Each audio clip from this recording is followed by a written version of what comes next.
All right, Webster. Tremendous performance from you. Awarded man of the match. What do you think about the game overall? Well, I'm disappointed about the defense line.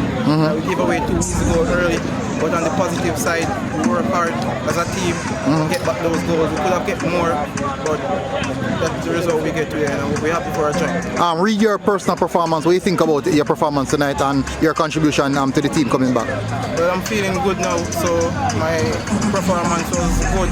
I worked offensively and defensively, off the ball, on the ball, so I'm feeling good. One of your best seasons in the Premier League so far.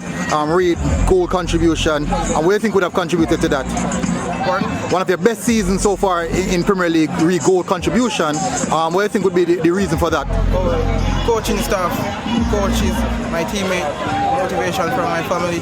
Yeah, that is it. All right, and good game, and glad to see you coming back to the farm again. Thank you, bro. All right.